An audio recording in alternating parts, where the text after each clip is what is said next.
ነኝ። ልጆት እኮ ሰርቼ ለወጣለሁ ብሎ 400 ሺህ ብር ተበድሮኝ ነበር።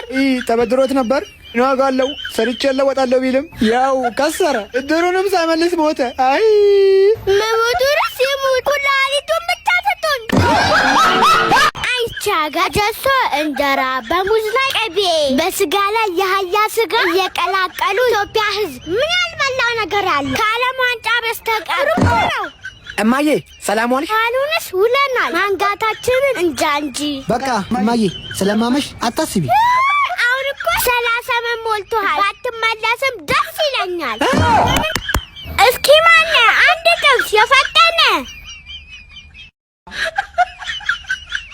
ይሄው ምግቦት።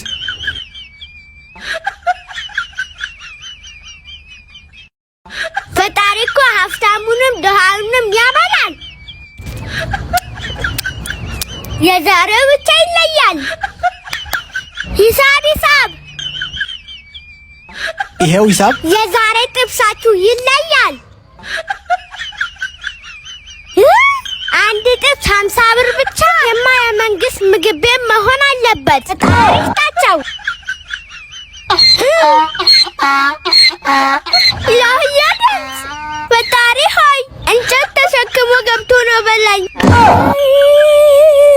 በቃ መራገጥ እንጃ። ፖሊስ ጣቢያ ሄጄ ስልኬን ተነጠቅ ብላቸው ከሳምንት በኋላ ምን መረጃ አግኝቷል ብዬ ብሄድ መረጃ ሲያጡ ስልክሽን የነጠቀው ሌባ መሆኑን ደርሰንበታል ይሉኛል። ይህንማ ማለፍ አልችልም። የኔ ወንድም ተነስ። አቤት ማዘር። እርቦ እየለመንክ ነው አይደል? አዎ ማዘር። ፈጣሪ ትለንሽ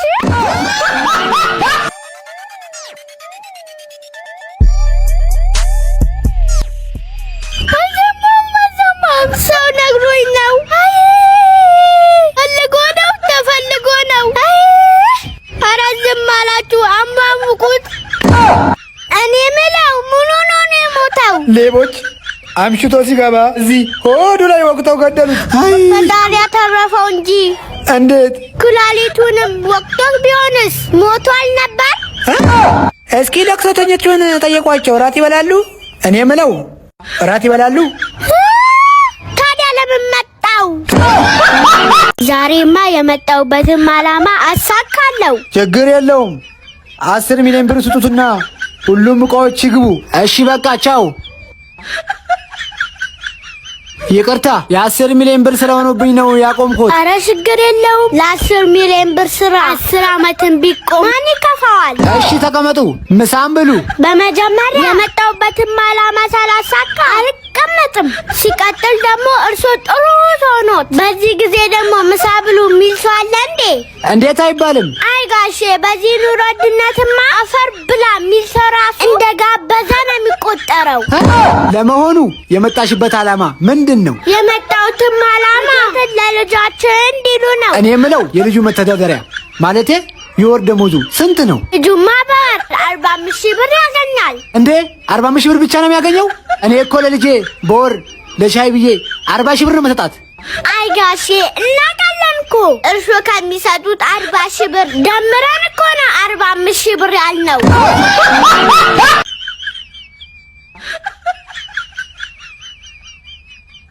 አቤት ምን ልታዘዝ? እስኪ አሪፍ የሚባለውን ሱሪ ስጪ። እሺ አለ።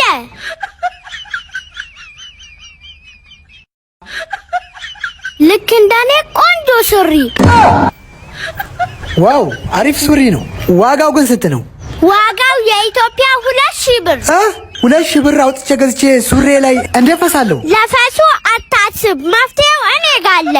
ምንድነው ደግሞ መፍትሄው? 2,000 ብር አውጥተህ ሱሪ ላይ መፍሳት ከከበደ ሱሪውን አዙረ ለብሰ ዚፑን የከፈት ትፈሳለህ።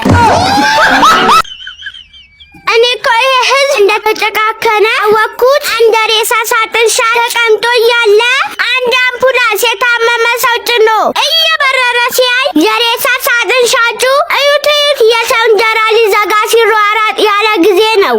ከኔ ልጅ ከሽንኩርት ገዝተና ይሁኑ 200 ብር እንደ ወንድም እየው። የኔ ልጅ ሽንኩርቱን እየገዛ ከመሸብህ ፖሊስ ካልተከበብክ እንዳመጣ።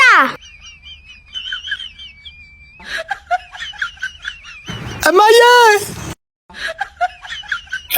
በሁለት እግሬ ነው በአንድ እግሩ መጣ። እኔ ልጅ አባቱ ነው ልጄን የገጨው። ኃይሌ ገብረስላሴ መኪና የነዳ ገጨኝ። ኃይሌ ገብረስላሴ ባለ ሀብቱ?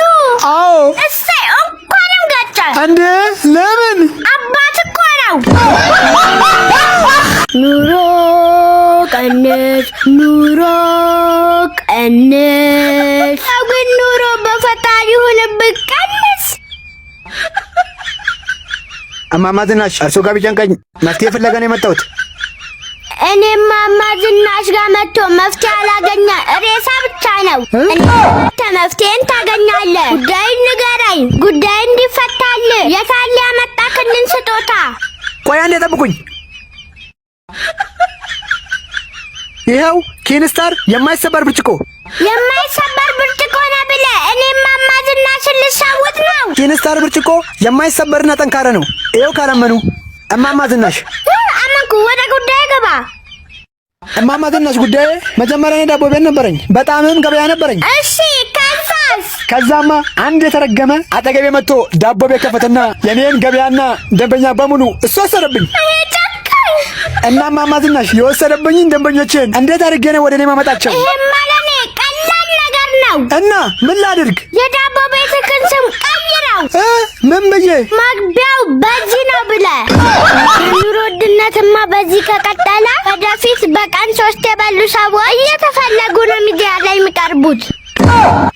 ባለ ሱቅ ቀይ ሽንኩርት አለ? አዎ አለ። 1 ኪሎ ስንት ብር ነው? 1 ኪሎ 150 ብር ነው። 1 ኪሎ 150 ብር? አሁን እኮ እኛ ከቀይ ባሩ ይልቅ የቀይ ሽንኩርት ዋጋ ነው እያሳሰበን ያለው። ሄሎ 911። አዎነን፣ ምን እንርዳው? ቀይ ሽንኩርት በ150 ብር ገዝቼ ነበር። እናኛ ታዲያ በምን እንርዳሽ? ቀይ ሽንኩርት በ150 ብር ገዝቼ በጊዜ መግባት ሲገባኝ አሁን ስለመሸብኝ እናማ ቀይ ሽንኩርት መያዘኝ ማህበረሰቡ ካወቀብኝ ለደህንነቴ ስለሚያሰጋ ያለሁበት መታችሁ ልዩ ጥበቃ አድርጉልኝ።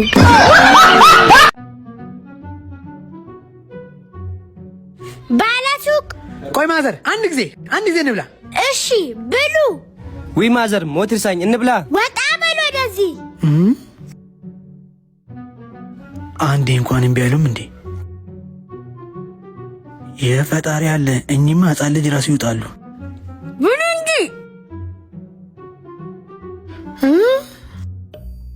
የሰው ነገር እንዲጣፍጣል ፈጣሪ ፈልገው ነው ያበላል።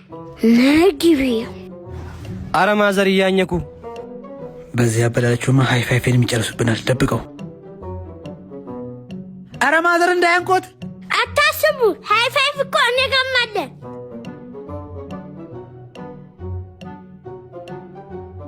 እሺ ማዘር፣ ምንድን ነበር የፈለጉት? ልስጦት? የፈለግኩትማ እንጀራ ነበረ። አሁን በላው።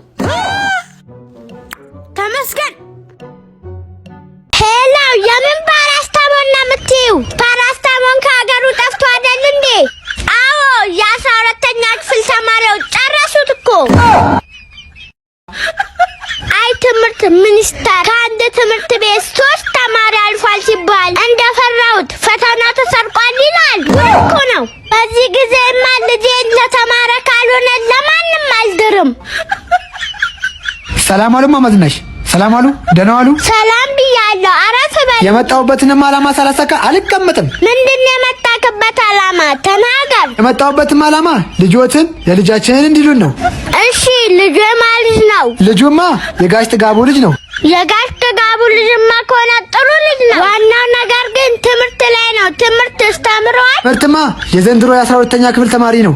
80 ነው ያመጣው። እንዴ ጎበዝ ልጅ ነው። ምን ትምህርት ነው 80 ያመጣው? አይደለም፣ አጠቃላይ ውጤት ከ700 80 ነው ያመጣው። አጠቃላይ ውጤት ከ700 80 ነው ያመጣው? አዎ። በ80 ውጤት አይደለም ልጃችንን ሰራተኛችንን አንሰጠው።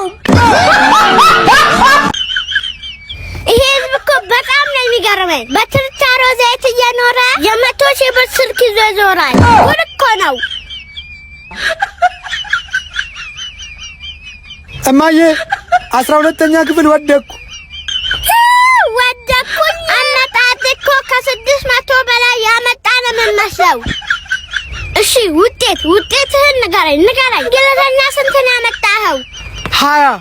20 ሲደመር ማክስ 10 ማክስ 10 ከ20 ነው እንዴ ተፈተናችሁት?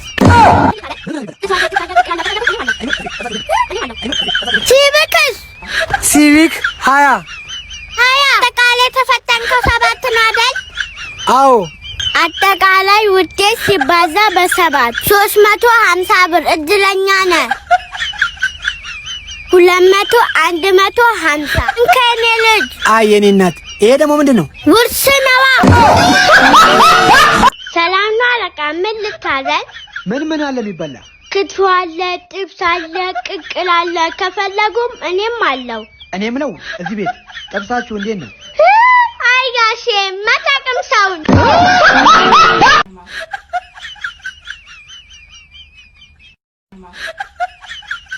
ሰላም አሉ ማዘር። ምን ፈልገው ነው? እኔማ የመጣሁት የኔ ልጅ መታወቂያ ፈልጌ ነው። ስም ከናያቱ ይንገሩኝ። የኔ ልጅ መታወቂያው የኔ ነው እንጂ ሀያቴ የሚጠቀምበታል እንዴ? ይኸው መታወቂያዎት ማዘር። እኔ ኢትዮጵያዊ አይደለሁም እንዴ? እንዴ ምን ነው ማዘር? እንዴት ዛሬውኑ ትሰጠኛለህ? ለማንኛውም ኢትዮጵያዊ 3 ወር አመላልሰህ ስጠኝ እንጂ።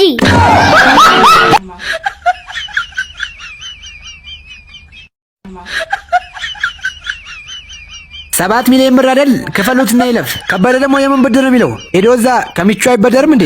ኮኦፐሬቲቭ ባንክ ያለምንም ማሳያ እየበደር አይደል? እዛ ተበደር ብለው። ቅርታ ማማዝናሽ የ7 ሚሊዮን ብር ስራውን ብኝ ነው ቆምኩሽ። ኧረ ችግር የለውም። ለ7 ሚሊዮን ብር 7 ዓመትስ ብቆም። እሺ ተቀመጪ። የመጣሁበትም ዓላማ ሳላሳካ እሞታለሁ እንጂ አልቀመጥም። ምንድን ነው የመጣሽበት ዓላማ? የመጣሁበትም ዓላማ ልጆትን ለልጄ እንዲሉኝ ነው። ልጁ ግን የማን ልጅ ነው? ልጁማ የጋሽ ከበደ ልጅ ነው። የእድራችን ጥሩምባ ነፊ።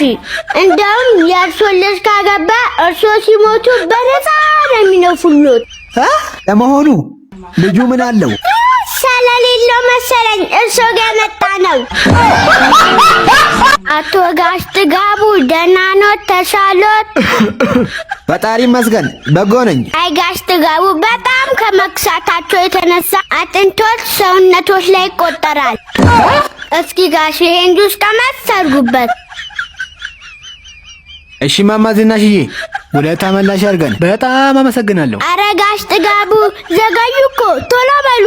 ምነው ማማ ዝናሽ ምን ፈለጉ? ጁስናዋ። እንዴት በዚህ ጊዜ ሙሉ ሊወስዱ? ድሮ ቀረ እኮ።